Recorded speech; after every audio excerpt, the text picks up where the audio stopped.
I'm back. Hi guys. I'm sorry about being a little bit late. Just had some tech issues there. I tried before and I tried to screen share and I don't know how to work it. I wanted to share something with you, but let me just sort myself out here a little bit.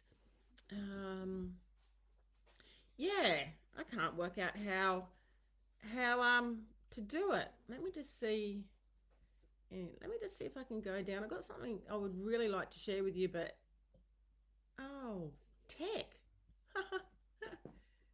Yeah. I don't know how to do it. I have to work out that one. Anyway, hello and welcome to our Sunday Q&A. I've got my coffee here and I just noticed you can see my Lassie pillow. He sticks out, doesn't he? He's a little bit and my beautiful Laszlo that I lost my beautiful blue whippet that I tragically lost 2 months ago. 2 months ago. So, I'm hoping to mention November, December, just over 2 months ago. Um, yeah, and my sister gave me this for Christmas. My beautiful Lassie Pello, my baby, so he can sit up there. You go to bed with me every night, Lassie, don't you? And I have, sorry, I'm getting your, there's my Lassie collar. So I just wanted to, I have my beautiful blue whippet that I lost 2 months ago from 1080 poisoning. There's his collar and his teddy bear and his rugs and all of that. I'm sure you guys, being horsey people, you know what it's like when we lose our fur babies. I've got all these rugs and everything here. Very heartbroken. I'm still very heartbroken. Um, and yeah, anyway, I just thought I'd share that with you. My baby Lassie Lulu, I used to call him, still do. Okay, so this is our weekly Q&A for all our new members. Sorry, I had some tech difficulties before. I wanted to do some screen sharing with you, but I can't seem to work out how to do it. So I'll work that out and we'll do it next time. And a big welcome to all our new members. It's lovely to have you in the group. Our group is growing and it's fantastic. Just love it. We have some wonderful members in the group here. So, just a brief summary of what the group is about for anyone who's new here and is watching the live and will be watching the live. The group is a free social learning and support group for Off The Track Thoroughbreds. Anyone who owns an Off The Track Thoroughbreds wants to learn how to retrain their Off The Track Thoroughbred using compassionate training and holistic rehabilitation. So I noticed the reason I set this group up is I noticed that there's such a lack of support for Off The Track Thoroughbreds in their retraining and also their owners that take them on. There's very little education out there to help people when they take on an off the track thoroughbred.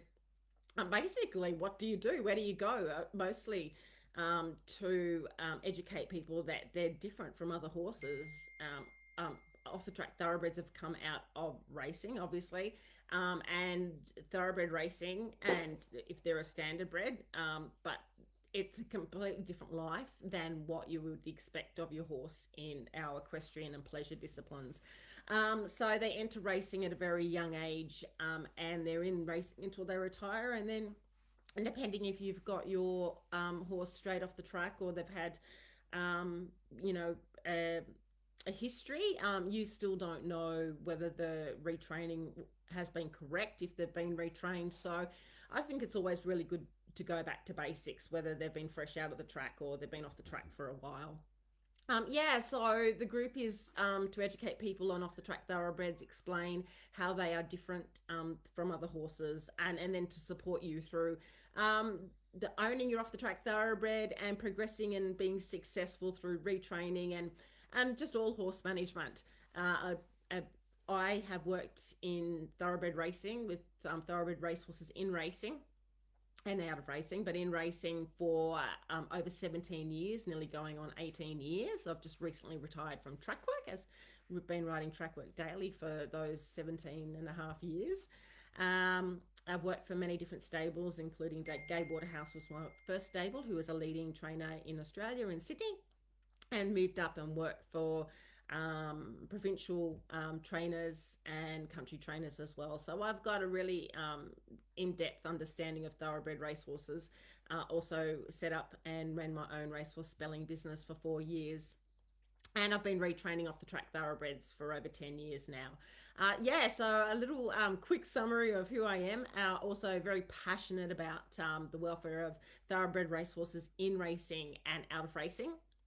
And yeah, really passionate about educating you guys and helping you to do the right thing by your off the track thoroughbred, and also to make it easier and more simple, because it can be really, really confusing and it can be very frustrating. I got my first off the track thoroughbred, and before I even worked in racing, I was a lot more less experienced back then. So I got moto in 1999, and I didn't even it didn't even occur to me that he was different than other horses. I just didn't understand anything about racing or an off the track thoroughbred. I just didn't it didn't even occur to me to even ask questions, or I don't know. Yeah. As I said, I was a lot less experienced back then, just in horses and all of that. Even though I had a horse when I was younger, and yeah, just to say, my struggles with my off the track thoroughbred were, oh my god, so many struggles. He was a very sensitive off the track thoroughbred, and also too, he was in training, so he was very hot off the track thoroughbred racehorse as well. He had some hot breeding lines, so he was very sensitive to the leg, and yeah, we had a lot of issues for many years. So I look back now, and if I'd known now what I know then, our process, you know, our retraining and our experience would have been a lot easier. But it was all a learning curve, and I had him from the time he left the track till he passed away in September 2016. And we competed in show jumping, dressage, eventing. He was a great little jumper, great little event horse. So yeah, so it was a wonderful, I loved my moto, and also too a big learning curve. And I understand where a lot of people are with their off the track thoroughbreds and not knowing where to start. So in saying that, I have a question for today's live Q&A from Jacqueline. So I'll just have a sip of my coffee. I should have made a double shot coffee here. I've nearly got it. I love my coffee. So Jacqueline's question is, excuse me, I've got Poppy snoring here, my little dog. Once you have given downtime to your off the track thoroughbred, what is the first bit of training to do to build connection and to establish this as a whole different kind of training to what the horse was previously used to? Okay, so I'll read that again. So once you have given downtime to your OTTB, what is the first bit of training do you do to build connection and to establish this as a whole different kind of training to what the horse was previously used to? So this is really important, and this is why I wanted to screen share, because I've actually got a whole retraining system that I follow. Let's see if it gives me the option. You think it would. So let's have a look here. This is a really good question, and definitely the first place to start. I'm just seeing if I can screen share, because I'd love to screen share my chart, but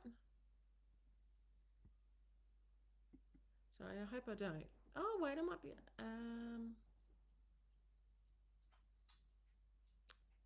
sorry guys, I'm just seeing if I could screen share. I hope I don't lose you. I'd be terrible if I lose you.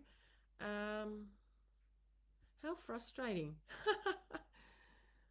Tech, geez, tech. I've come a long way being a horsey girl, as we probably know. I don't know if any of you guys are techie out there, but geez, I wasn't techie at all. It was a big learning curve. Anyway, I don't know how to screen share it. So I might do a Zoom session and put it up in the group and explain this to you. I've got, so I basically follow a holistic, I've created it myself. So being Off The Track Thoroughbred Success Academy, which is my business, I have created a holistic retraining program. And the first steps, so first of all, you need to understand the history of your thoroughbred racehorse and where they've come from. So as Jacqueline has mentioned here with her question, so what the horse was previously used to. So they only know one thing unless they've been out of racing for a while, and then you also don't know what they've experienced, but they have, we know they know racing. Okay, racing is very demanding. They often have a lot of negative associations with being handled, being ridden, you know, basically everything. They're stalled 24/7 basically. So a lot of negative associations there. Racing is very demanding, so they'll often work with feelings of pain and discomfort.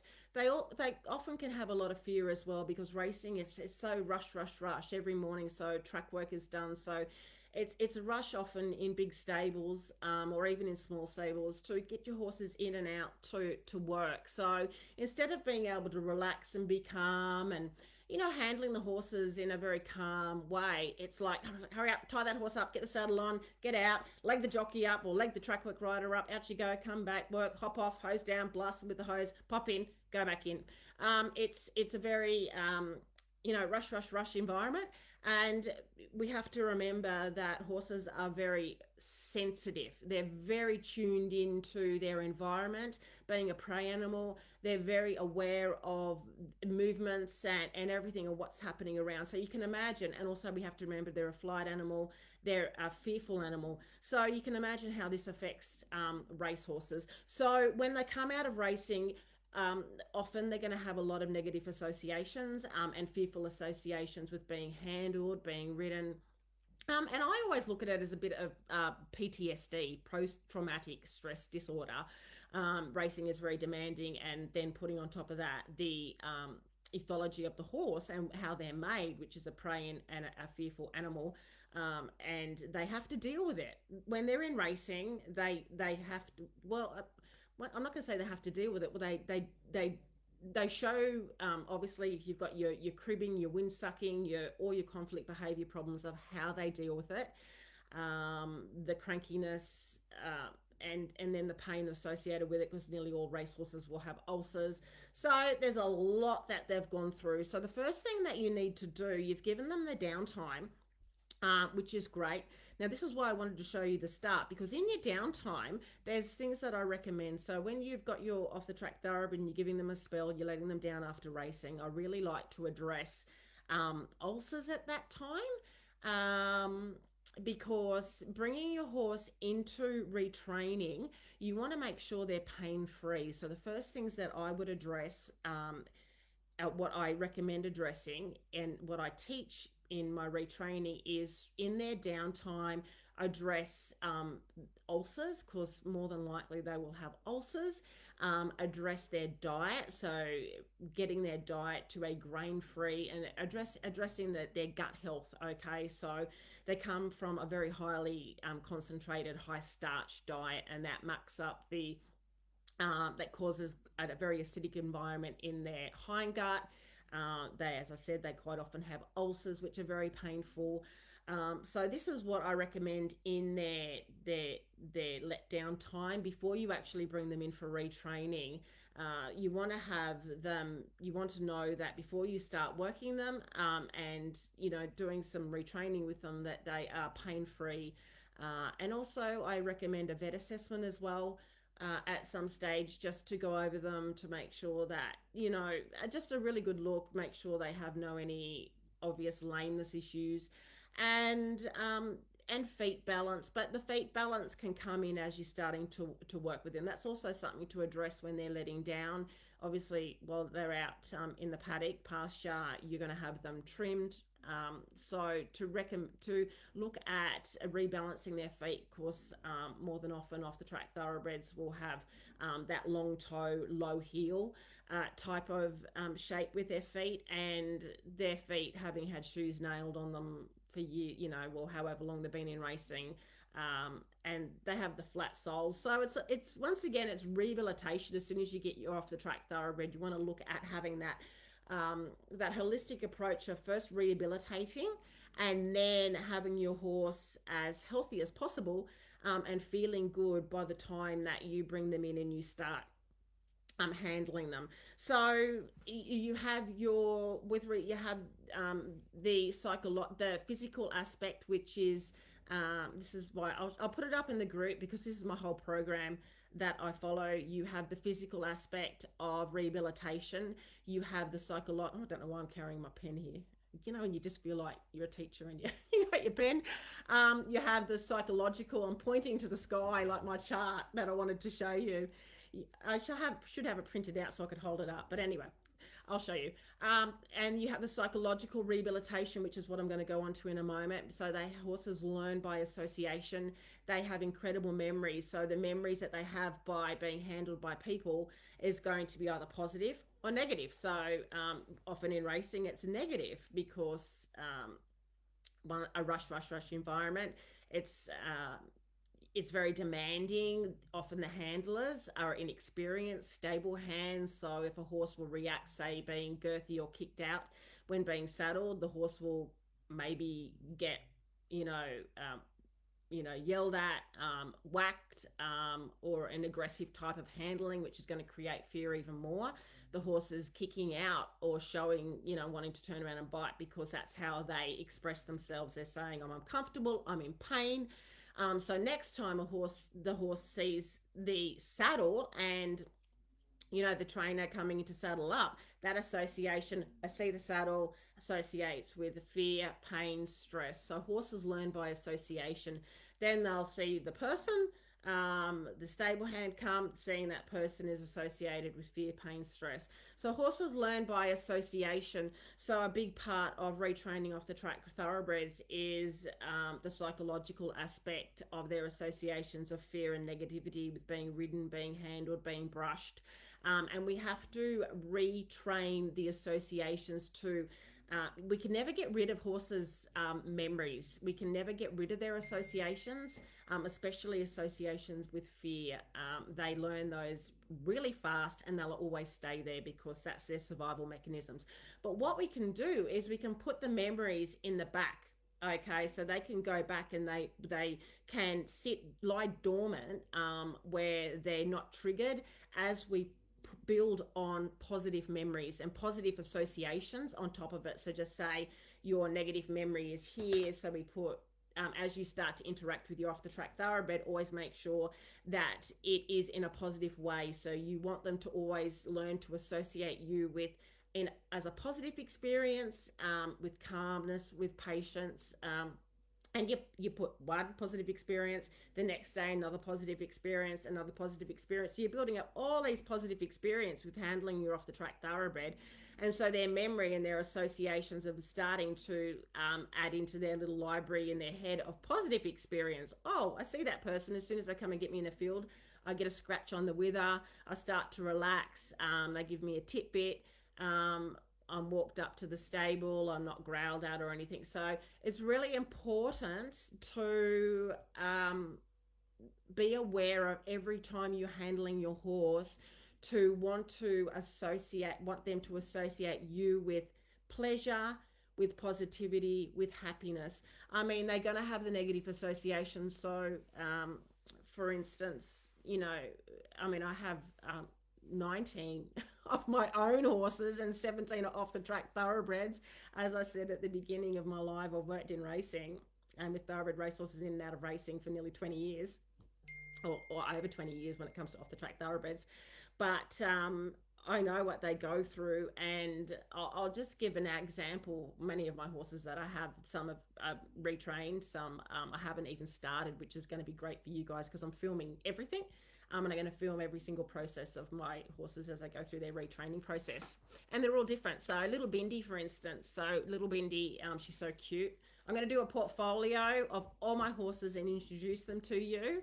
Um, so Bindi is race name was Bingy Striker, and she's so cute. She's little. She's about 14. I don't know, 14. Oh, she may be 14. 3. She's so cute, real nuggety one. Now I know the trainer she came from. I know that she had issues in racing, so I know that they really struggled to get a bridle on her. She would throw her head up, and I know that the trainer was very aggressive, short-tempered. I know, looking through her racing history, that she had an embargo against her because she bucked in a race, so she was showing conflict behaviours. So I know that she had a lot of negative associations with being handled, with having the head collar on, and so the first thing, and it was just known around the track. Oh God, that horse! I can never get the bridle on her, and she's. I mean, I didn't work for the trainer or the stable. But I don't know how they ended up getting a bridle on her, but I know it was always a drama, and she was known to be a difficult horse at the track. In saying that, she's a lovely little mare, but she was known to be difficult. The trainer's partner is lovely. They did try and rehome her after racing.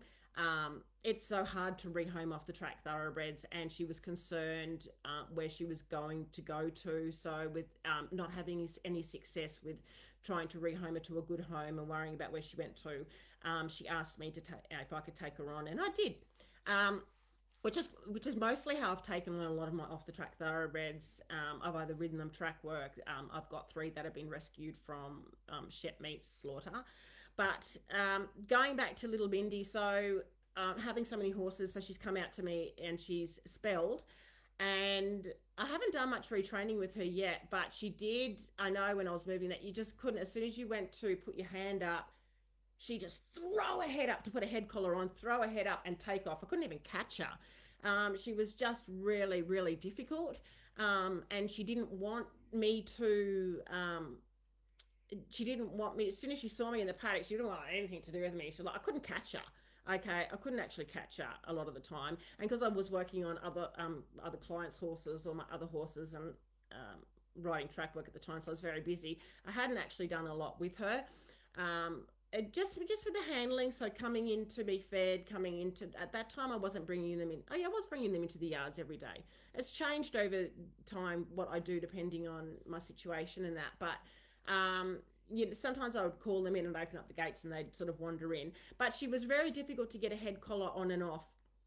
And as I said, when she saw me in the paddock, she just walked away. I had problems catching her, so I would just sort of stand there and do to learn to be able to catch her. So the advance and retreat method.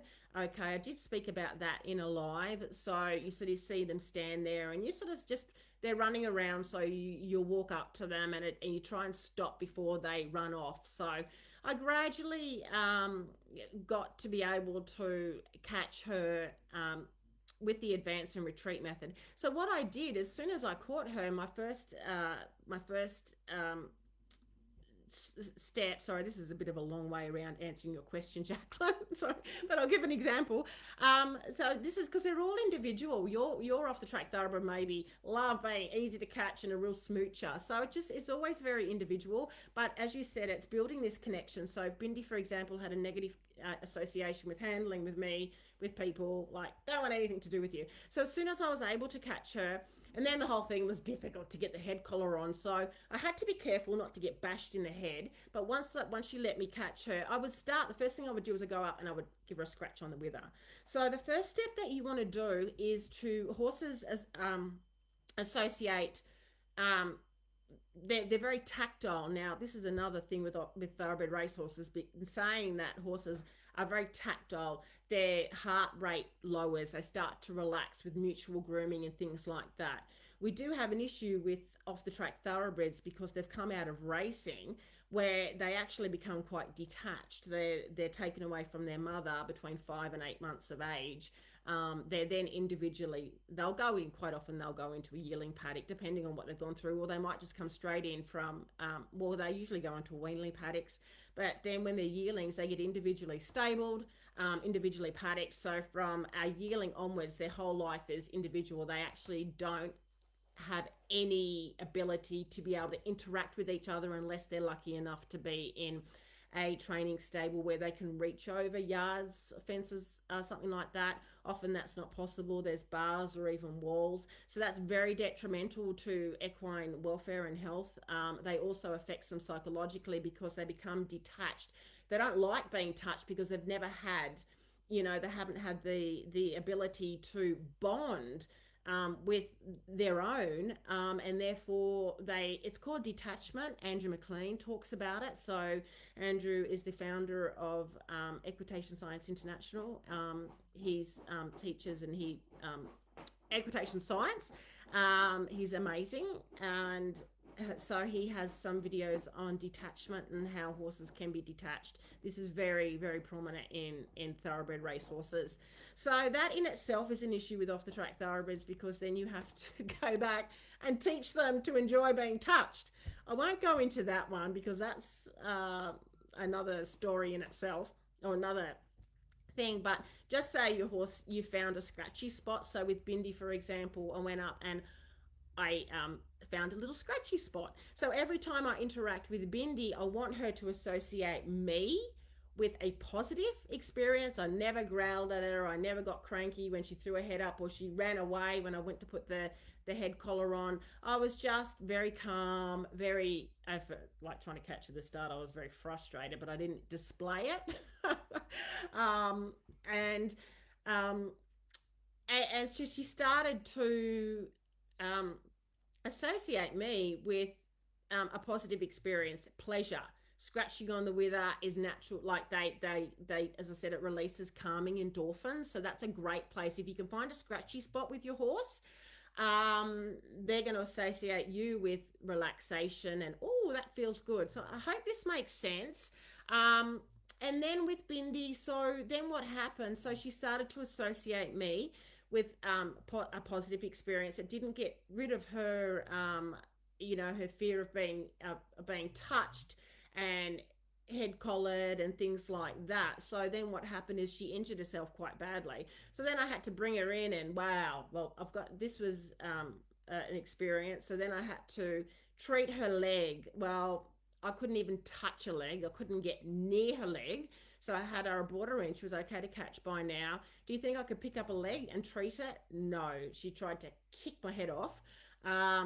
So that was impossible. It was a nasty wound. It wasn't a vet wound, but it was a nasty wound. So I did have to,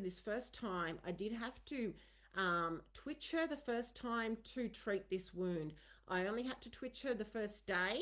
So what I did, because I had to treat the wound daily so I could catch her now and she would tie up, is the first day I had to twitch her to, I'm trying to remember, wrap the wound. I'm pretty sure I wrapped the wound. But every day afterwards, it was a bit of habituation to her being touched. I couldn't touch her legs. Like, as I said, she was just, I can't remember whether I could touch her front legs, but it was her near hind leg that she injured. So just, once again, scratching her on the with her, and to try and get her to let me handle her near hind, which obviously then was injured. I gradually just moved my hand down her leg. When she didn't move. So habituation, getting used to touch, and then coming back and rewarding her, scratch on the wither, saying good girl, gradually down. So it was habituating her to touch and her associating the touch to not fear, but one, habituation, getting used to being touched, and two, trying to associate me touching her with a positive experience and not fear. So to cut a long story short, I only ever had to twitch Bindi once. And then I'll have to share a funny video. I'll put a thing. It was a bit of a blooper video, but I had no problems. I never had to twitch Bindi again. It wasn't easy. I'm going to say that first injury, she's injured herself a few times. It took me a while to be able to rewrap that leg and treat it, but I was very patient. I was very slow, and it was a repetitive daily experience. And then I tend not to use treats myself as a reward, but just carrying around. But you can. I've got so many stories. I've got another very abused horse, ex-racehorse in my paddock, which I've been through a process as well, but that's another story I'll go into. Snippy, his name is. He's a Shepmate's rescue horse. So what I do instead, and I have a YouTube video on it. So when they come up, when I bring them in from the paddock, I always have a hay net there. So they associate coming in with having hay, having yummy lucerne hay, and so you go and get them, so you catch them. So association is, so they're building. So all these association, oh, my mum's coming to get me, I'm coming in, I'm going to have a lovely hay net, and I'm going to get scratched on the wither. And then you add the riding experience, the saddling up to all of that. So it'll probably drag on a little bit too long to go through the whole process with Bindi, but basically she's now like a big teddy bear, and I could literally sit her in and put her in on the lounge. And I haven't even started retraining her yet. This is just handling her with injuries, her association. She literally loves me, and she'll walk up to me in the paddock, even when they're all running out the back. She'll stop and come up and say hello to me and get a little smoochy and chase any of the other horses away that wants to smooch. That's how I've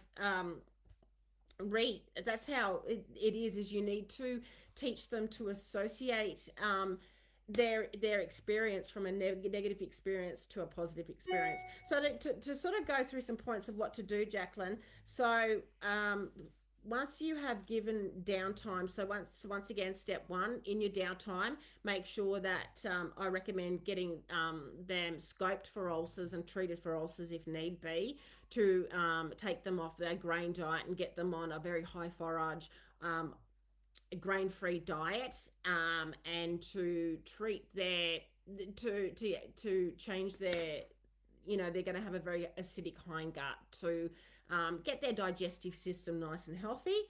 Any other issues they may have if they're recovering from a tendon, some chiropractic work, things like that. Okay, so then you want to build the connection. So the first thing is to build the connection is to always have them associate you with a positive experience. Like Bindi, if they don't want anything to do with you, one little thing. So when you're handling them, scratch them on the wither. Be soft and gentle. That's if your horse is fearful. And the connection is, once again, I don't know what your off-the-track thoroughbred is like. Do they enjoy being touched? If they don't, then you need to take it slowly. If your off-the-track thoroughbred doesn't like being groomed and brushed, I wouldn't groom them. I would just start to stroke them. Horses don't like being patted. They like to be stroked, or that you need to teach your off-the-track thoroughbred to enjoy touch. So imagine if, once again, remembering they're very sensitive animals. So if they're not enjoying touch and you've eliminated pain such as ulcers, then you go to the psychological associations of what they have to being touched, which is detachment from being a racehorse, or negative associations with being handled by people. So scratching them on the wither is a first start. I've got a YouTube video with Toppy. He didn't like to be touched. He still doesn't like to be touched very much, because I haven't actually brought him in for retraining, but I bring them in every day for their feed and that, so he does get handled. So you'll also find to start to learn how your horse feels in their body. Do they feel very rock hard and tense in their muscles? Because as they start to relax, as you start to scratch them on the wither, as you start to groom them, or touch them, you'll notice as they let down their guard and start to associate pleasure and positivity with you being handled, their body shape changes and their muscles start to relax. A horse I had in for retraining was literally like a rock. And just by handling her, not even any of the riding part or the physical retraining, her body started to change shape and soften just from these little steps. So that's what I would do to start to build connection. You want to look at it from a psychological point of view. So evaluate your horse. Is my horse fearful? Is he showing fearful signs of me touching him? Or is he or she seems to be quite a smoocher? Even though they're a smoocher and they you can brush them and that, don't presume that they still associate it with a positive. They may be a bit shut down, okay, and have just shut down from the experience. So I would still go through the process of being aware of the association of what they have with you and always making sure that it is a positive one. And learning the tools that horses associate with positivity, like scratching, mutual grooming, and as I said, the scratching releases calming endorphins in the horse. The lowering the head. So then once you've bring your horse in and start to, so it's like a bonding. So I've got a YouTube video of how to bond with your horse. Then the connection, well, it comes to your retraining as well. So your connection with your off the track thoroughbred is the bonding of tactile, teaching them to enjoy touch. And instead of growling at them if they don't want to stand still with being brushed, train them to enjoy touch. So if they don't like being groomed, don't groom them, or just start off at a place where they might enjoy being groomed, or they can tolerate being groomed on their neck. Once again, dislike of being grooming can be to do with ulcers and things like that. So remove any of the physical reasons that they may be. And then retrain to have positive associations and habituation to touch as well. Once you've so it's like a bonding with your horse, like I did with Bindi, without even going into the retraining. She's already bonded with me and she loves me, and that was just with her associating me with a positive experience. And with the scratches, now I can cuddle her and literally hang off her neck, and she hasn't even come in for retraining yet. Then the other, so well, just doing that is going to establish this as a whole new different type of training. So to teach them that this is a new life, it's basically what I said in the beginning. You can't erase the memories and the associations that they have of their racing life. That's always going to be there. But you can build a whole new set of experiences and training and associations with your horse, which is what retraining is, so that those memories, the psychological memories, are in the back. And the retraining, as you retrain, you stop and go and retrain them to their light responses. This is also just going back to what is equitation science training and principles. So training your stop, your go, and your turn and your yield in hand is also the first steps in establishing a connection with your off the track thoroughbred and teaching them new tools and new skills. They're in racing, they learn to lean into pressure. They habituate to a massive amount of pressure, a massive amount of bit pressure and rein pressure. And they use their body in a completely different way. So just retraining them in an ethical way and starting off with in-hand work. I have an online course which goes into a lot more detail what I've just sort of talked about here, the first steps of what to take with your off the track thoroughbred, but then also explains, it doesn't go into the practical applications of the retraining that is in my monthly membership, which is literally just starting, but it explains what your retraining steps are, which is equitation science training. So you go back and retrain what you would do with a fresh horse, like a horse that's been freshly educated, unhandled, and coming in, or not trained to the saddle, the old not broken in word. But you've got to teach them to stop and to go and to turn and that. So you do that with your off the track thoroughbred because they've habituated to so much pressure and they've dulled down to the aids, or they might be frightened. But it's more difficult with off the track thoroughbreds because they need retraining. They've already learnt responses, or they've become dulled down to the pressure. So it's you really have to. Takes a lot longer, and it's the amount of pressure that they've habituated to, such as bit pressure. So you have to teach them to give to the bit, and that the release of pressure happens when they give to the bit. So once again, an association in racing, they don't ever have the opportunity to give to the bit, because they lean into the bit for balance. They lean into the bit in their gallops and in their racing. They never have the release of pressure.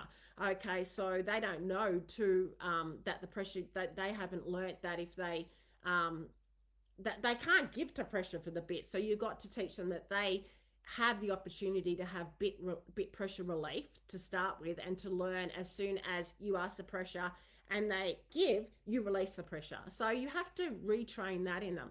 I hope that makes sense. So this is basically your first step, Jacqueline, is to bond with your off the track thoroughbred with one, as I said, when he's been out spelling, address any ulcers and physical pain and associations and issues there. That's your first step. Your second step is, once you're bringing them in, to evaluate your horse. Are they frightened? Are they a hot sort of type of thoroughbred that doesn't like to be touched, gets really stressy? Or are they very chilled out, like this horse I have here at the moment, a client's horse, Ty? He's very chilled out. He's had a brutal race career and he's had a lot of negative associations, but he's a very chilled out horse, and his issue was jacking up. He just didn't want to go forward and he would turn around. So evaluate the type of temperament that your horse has, and then approach that. They're all individual, with their individual associations and memories. Like, there's some great racehorse trainers out there, and the horses have had fairly positive experiences. I think still every racehorse is going to have some negative associations, because racing is very demanding. They're going to have painful associations, such as even muscle pain, ulcers, because it's like they're elite athletes. But you just sort of need to work out, evaluate your horse on an individual in an individual way, and then approach it in that way, which is what I'm here for. So depending, as I said, Bindi was very fearful, couldn't get the head collar on her. The client's horse here, I've never had any sort of, I would look at him, because I always presume that the off the track thoroughbred has negative associations somewhere. Have they dulled down and shut down a bit? I also look, I know, have worked in racing for so long, I know the breeding. So some breeds are what they would call hot-blooded, and other breeds, other lines are, calm and relaxed. So I like to look at the breeding too, which gives me more of an information on what the horse is like. You can start to see that, but they're all different, and they all respond and cope with racing life in different ways. So it's sort of like an individual to each horse. I hope that helps, Jacqueline. I've sort of gone a long way around that. I will. So I've got a monthly membership. I actually have a monthly membership. I'll just talk a little bit about what I've got, which is the Kickstart roadmap to off the track thoroughbred success. So that is my, I suppose it's the start course to everything. It's like my signature course into enter the first things you need to know when you get an off the track thoroughbred. So I go through all of that, from their life in racing. What is the life of a racehorse like from the day that they're born, basically. And then I go through how they're different from other horses. I go through the positive and negatives of owning an off the track thoroughbred.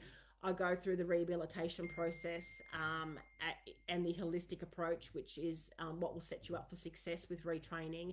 And then I go through and look at the re-education part of your retraining process, which is using Equitation Science Principles, and sort of shaping, which is also part of classical dressage and things like that.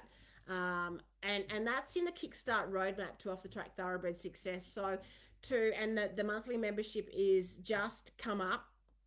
I'm just getting it started now, so I'll give you a bit of an idea. Seriously, this whole tech thing has been so new to me the last 2 years. Like, I'm like, my brain has exited its head many times over. It's literally been on the floor in front of me, or on my desk in front of my laptop, like really full on. So the membership, so you enter into the Off the Track Thoroughbred Success Academy through the Kickstart Roadmap course. So at the moment you can purchase the course for $147 US, and then that's it. You have lifetime access to the course and the Off the Track Thoroughbred Success Academy monthly membership. You never pay anything again. You just have lifetime access to it. So that's my special that I've got on the moment to kickstart the membership academy.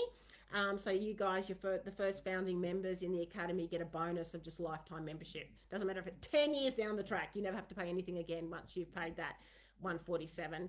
And then once I've established that, and I've got I'll do that special for a while.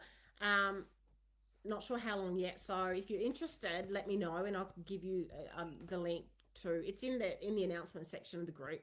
But in the membership, monthly membership is like a community, and this is where I'm going to be adding all my future courses. Okay, so my next course is going to be the case study and retraining of the Off the Track Thoroughbred that I have in work here at the moment. I've filmed everything from his first day in retraining right up to where he is now and further. So I've actually got 48 videos. So this is going to be the next course that is going to be available in the academy itself. And you guys have access to that just as being an academy member. And also part of the academy is going to be two Zoom sessions each month. So one's going to be a Q&A, so we can all get together in a Zoom session and you can ask me questions, but we can see each other, so you can talk back to me. In a Zoom session, you know, we can talk and have fun and drink coffee and all of that. So you can actually answer me, you know, and we can talk about it and discuss things in a Zoom session. And the next Zoom session is going to be a coaching session. So we'll pick a topic each month that we'll coach on. So just say it might be equine nutrition or retraining the stop in your horse or in your Off the Track Thoroughbred. So yeah, that's in the monthly membership as well. That will get kickstarted off with really soon, like this week. Don't worry, I've been working on it this even yesterday. And what else was going to be? So the 2 monthly Zoom sessions, every course, and also I'm going to continually be just adding training. So my plan is to film and follow the progress of every single Off the Track Thoroughbred that I have in retraining, and you're even going to get Toothless. He's not an Off the Track Thoroughbred, but you can have his training anyway because he's going to be educated under saddle. He was, I'll have some rescue horses as well. So I have some Off the Track Thoroughbreds that have been quite abused. So the academy, every course, so the course is going to be like a case study on the retraining of Ty, the retraining of Snippy. So every horse is going to be different. So you will follow me through everything that I do from day one all the way through to the end result and further. Which is going to be fantastic. You'll watch and you'll be able to follow the process of what I do, and there'll be all different types of horses. So this is obviously going to take a while for all these trainings to build up in the group, but that is the courses that one type of the courses that I'm going to have. So case studies and trainings. So I mean, but you know, in a few years I can have like, you know, 5, 6, 7 of those courses. I've got lots of ideas for lots of different courses. So yeah, that's all going to be in the academy. So it'll go to a monthly membership of, at the moment it is $29 US a month. Once if you didn't want to I haven't actually launched it yet, but once the 147 finishes, we'll just do $29 a month US, or maybe we can do both. Let me work out. Let me know if you just wanted to do $29 a month at the moment, and you can come and go. You're not locked into anything, so you can come and go into the academy. It's just that if you leave and the price goes up, you then have to rejoin at the other price. So if you join at a certain price, you get that stays there for life unless you leave and come back. Anyway, we can talk more about that, but I hope this live has helped. Sorry, I thought I had a comment here. I hope this live's helped, and let me know, Jacqueline, if this has helped you. And if you have any questions, pop them in the comments below this live video and I'll get back to you with that. And once again, a big welcome to all our new members in the group. It's lovely to have you here. Thank you for joining the group. Please feel free to pop up a post anytime in the group, share your successes, share your struggles, ask questions. This group is for you. It's here for you to post, to ask questions, to talk with each other, and to share your journey. So go for it. The only thing is, I don't no sort of selling, no selling horses or sort of selling your paid services or anything like that. But other than that, the group is for you guys. So have a lovely day. Once again, I hope this Q&A was helpful for you, and I will see you in the group and in next week's Q&A. Okay,